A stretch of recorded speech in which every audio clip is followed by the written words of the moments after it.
YouTube, ça va ou quoi? C'est le dernier arrêt avant WrestleMania. Et ouais, c'est déjà dans 4 semaines.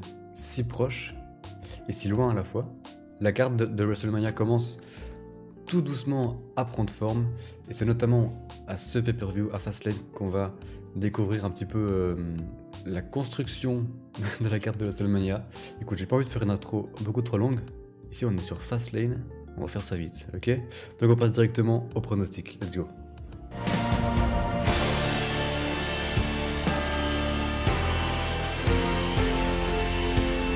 Comme d'habitude, je commence toujours par le match le moins intéressant. Et le match le moins intéressant, comme à chaque pay-per-view, c'est le match pour le championnat par équipe. En vrai, bon, on s'en fout un peu. Mais ici, dans ce match, on sait très bien que Reginald va intervenir, puisque Sasha Banks ne veut pas de Reginald. Mais si tu as suivi SmackDown les semaines précédentes, Reginald a été renvoyé par Carmella. Donc, d'un côté.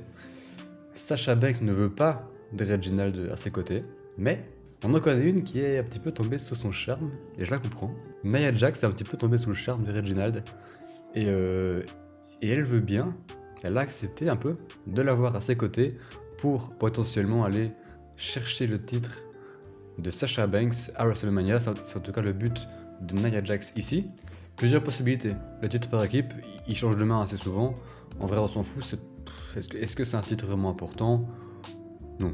Dans les deux équipes, ça peut se retourner contre l'autre. Shayna Baszler pourrait se retourner contre Nia Jax parce que ça lui a fait chier, la relation avec Reginald et tout. De l'autre côté, on a Sasha Banks et Bianca Belair. Bianca Belair qui, au dernier SmackDown, s'est un petit peu embrouillé avec Sasha. Hein, faire équipe avec Sasha Banks, c'est peut-être pas une bonne idée hein, pour Belair. Bianca Belair a choisi Sasha Banks pour son combat à WrestleMania. Ça va se fight entre les deux hein, pour construire justement leur combat. Parce que si on a un petit peu deux faces qui elles se sont pas vraiment fight, elles se sont pas vraiment engueulées. Il n'y a pas vraiment de story intéressante entre les deux. Et pourtant, c'est le match qu'il y aura à WrestleMania. Donc ce match, c'est plutôt pour mettre de l'animosité entre Sasha Banks et Bianca Belair pour justement construire le match de WrestleMania. Je pense que c'est simplement ça. Donc pour moi, les championnes resteront championnes. Nia Jax et Shayna Baszler restent championnes. Avec une intervention de Reginald pour continuer un petit peu la story avec Nia Jax, que j'aime bien d'ailleurs, je trouve ça fun. Et bah voilà, du coup intervention de Reginald qui donne la victoire à Nia Jax et Shayna Baszler. Bianca Belair qui pète un câble sur Sasha, qui l'explose un peu, et la storyline continue jusqu'à WrestleMania pendant 4 semaines. Ça va être intéressant, j'ai hâte de voir ça. Passons directement à l'un des plus gros matchs de pay-per-view. Pourquoi je dis pas déjà? Parce que les matchs de Roman Reigns sont souvent au début de la carte, un petit peu comme il faisait avec Brock Lesnar. Les clients de Paul Heyman passent souvent en début de show, je sais pas pourquoi. Roman Reigns devra défendre son titre face à Daniel Bryan, sachant que lors de l'épisode de SmackDown qui arrive ce vendredi, que j'ai pas encore vu puisqu'il n'est pas encore passé, il y a un combat entre Edge et Jey Uso pour déterminer l'arbitre spécial de ce match. Sans surprise, j'imagine que Edge va gagner et qu'il va être l'arbitre ici. Ou bien Roman Reigns fait gagner Jey Uso pour que justement Jey Uso soit arbitre et fasse gagner Reigns contre Daniel Bryan. Et Daniel Bryan se plaint d'avoir été volé, ce qui amènerait à un triple threat à WrestleMania, ça j'en suis quasiment certain. Reigns, Bryan, Edge, je suis quasiment certain que ça va finir en triple threat. Parce que sinon, pourquoi mettre Daniel Bryan dans la feuille? Pourquoi le mettre là, dans la title picture, comme on dit en espagnol, je crois, si c'est pour au final ne pas le mettre dans le match, ou alors si c'est pour le mettre un peu plus bas dans la carte. Pourquoi hein? Non, donc pour moi ce sera un triple threat. Reigns restera champion à WrestleMania et Edge gagnera le triple threat. Bon, voilà. Ça pourrait être intéressant quand même que Jey Uso soit arbitre et que la victoire de Bryan soit volée ici à Fastlane et que ça le fasse râler, quoi. C'est vraiment cool. Maintenant, si Edge est l'arbitre du match, bah, il y aura des spears dans tous les sens. Hein. Mais en tout cas, bon. Reigns va rester champion. Big E contre le prince du Nigeria, Apollo Crews. J'aime bien cette nouvelle gimmick à Apollo Crews. J'aime bien. Ça apporte quelque chose de plus à son personnage. D'ailleurs, vous l'avez sûrement remarqué, mais dès qu'un personnage top face, qui n'a pas vraiment d'importance, dès qu'il passe heal, ça le fait passer à un niveau supérieur. Apollo Crews ici, il est passé à un niveau supérieur avec son personnage, et c'est un personnage plutôt cool en fait, à part l'accent. Bon, l'accent, faut pas trop en parler. Son accent forcé, un peu comme Kofi Kingston le faisait quand il était jamaïcain, alors qu'il n'est pas du tout jamaïcain. Bon, je pense qu'il vaut vite l'effacer parce que les commentaires sur les réseaux sociaux n'ont pas été très favorables à ça. Mais en tout cas, la gimmick est bien, elle est bien trouvée. Ça serait bien de faire gagner Apollo Crews avec justement cette gimmick, ce niveau supérieur qu'il vient d'atteindre. Ça serait bien de le voir champion, mais je vois pas Biggie perdre. Non, en vrai, j'ai pas trop d'arguments sur ce match-là. La storyline est bien dessinée, elle est bien ficelée pour l'instant. Biggie, le top face, et Apollo, le top heel. Les segments entre les deux ont été plutôt cool. C'est du bon mid-card, on va dire. J'ai pas trop de pronostics en fait, j'ai pas trop d'arguments, j'ai pas grand chose à dire en fait sur ce match. À part que la gimmick de Crews pourrait lui permettre d'atteindre un palier supérieur en étant champion justement. Sachant que Baron Corbin et Sami Zayn veulent aussi le titre. Ça va finir en Fatal 4-Way ça. Ou un peu plus, un Six-Man ou Battle Royale. En pré-show. Je sais pas. Moi je pense honnêtement que Biggie va rester champion jusqu'à WrestleMania. Ça va se finir dans un match avec beaucoup de personnes. Un Fatal 4-Way ou un Six-Man ou un Battle Royale. C'est à peu près tout pour ce match en tout cas. Pas grand chose à dire. The Monster Among Men, Braun Strowman contre le tout jeune Shane McMahon. La rivalité vient de commencer, elle vient tout juste, tout fraîchement de commencer. Chaque année, on a un match avec Shane à WrestleMania, il y a aucun suspense avec ça. Chaque année, il le perd, hein, ça. Cette année, face à Braun Strowman, Shane McMahon n'a pas choisi la facilité, même si lors du dernier épisode, Shane l'a un petit peu défoncé, il l'a humilié d'ailleurs. Si t'as pas vu l'épisode, spoiler, Shane a frappé Braun avec la caméra, avec une caméra, et après l'a humilié avec du slim, de la peinture verte en fait, ce qui a effectivement énervé Strowman, et il en faut peu pour l'énerver, mais là, j'avoue que c'était un peu trop. Shane McMahon est un connard.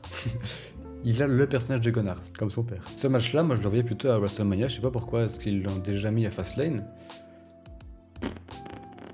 Je vais pas épiloguer longtemps parce que la rivalité n'est pas totalement développée, elle est toute neuve. Je pense que le match on l'aura quand même à WrestleMania, sans aucun doute. Ou un 2 contre 1, Shane et Pierce contre Strowman, c'est possible aussi. Je le vois venir ce petit handicap match. En tout cas ici, no contest, hein. Je vois pas de gagnant. Soit Braun défonce Shane, soit Shane est plus malin et il vient pas. Sur le papier, bon, Strowman l'explose, hein, y a pas photo. Je pense. Mon pronostic en tout cas, c'est un no contest. Le match se finira pas fair and square, comme on dit. Il se finira pas correctement. Soit Strowman l'explose, soit Shane triche. Mais allez, moi je vais partir sur un no contest, je suis un ouf. Je suis un taré, moi, ça. Parce que de toute façon, le match on l'aura à WrestleMania, donc bon. Pourquoi donner un gagnant maintenant, prématurément? La surprise? La belle surprise. Je sais pas si ça plaît à beaucoup de personnes, moi ça me plaît en tout cas. Randy Orton contre Alexa Bliss. Qui aurait cru qu'un jour, on dirait Randy Orton contre Alexa Bliss? C'est ouf. Est-ce qu'il y a une surprise? Est-ce que tu n'es pas au courant que Bray Wyatt va revenir?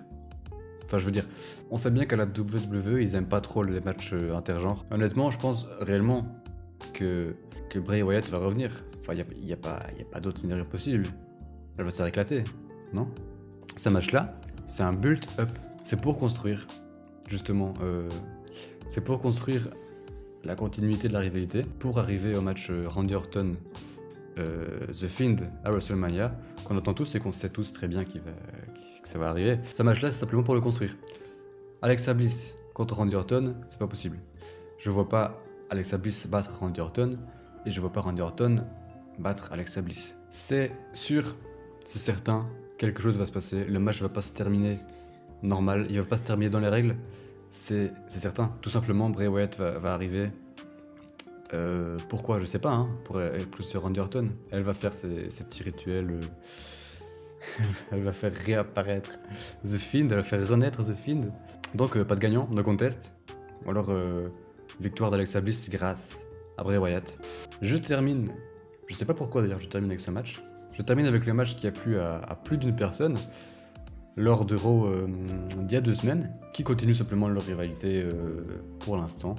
Vu que McIntyre a perdu son titre face à Lashley, je savais vraiment que McIntyre allait perdre le titre à Elimination Chamber. Enfin, je me suis trompé, j'avais dit que Orton le gagnait, mais...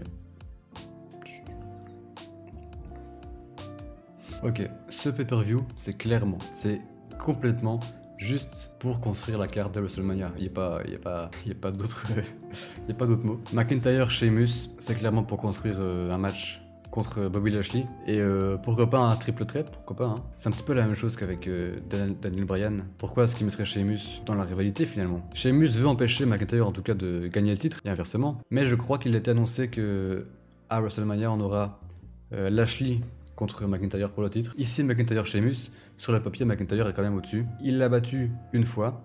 Le deuxième match c'était un no contest. Sheamus c'est un petit peu le personnage de l'ancien pote chiant qui veut empêcher son ami, enfin son ancien ami, de réaliser son rêve, tout simplement, par jalousie, effectivement. Est-ce que j'ai beaucoup d'arguments pour ce match? Non. Non. C'est encore un match pour construire. Il n'y a pas d'autres arguments. C'est difficile en fait, c'est difficile de trouver des arguments dans des matchs comme ça qui sont pas vraiment des matchs confrontation directe. On sait bien que ça tourne autour de Bobby Lashley qui n'est pas là. Tu sais quoi? Je vais juste donner un prono, sans aucun argument. Drew McIntyre gagne le match. Parce que, et j'ai un argument finalement, pourquoi est-ce qu'il ferait perdre McIntyre maintenant, au pay-per-view qui précède WrestleMania, si justement c'est le challenger numéro 1. Justement, il faut le faire paraître très fort pour le faire paraître au même niveau que Lashley, tout simplement. Voilà, c'est la fin de la vidéo, c'est la fin des pronostics. J'espère que la vidéo t'a plu. S'il se passe des choses à SmackDown ce vendredi, comme d'habitude, je rajoute les matchs dans la description et dans le premier commentaire. Le premier commentaire sera épinglé avec la carte du match, donc n'hésite pas à copier-coller et à me dire en commentaire justement tes pronostics. Et si la vidéo t'a plu, n'hésite pas à lâcher le pouce bleu, à t'abonner si c'est pas déjà fait. En tout cas, merci à toi, merci de me suivre, et puis on se dit à très bientôt pour d'autres vidéos. Salut!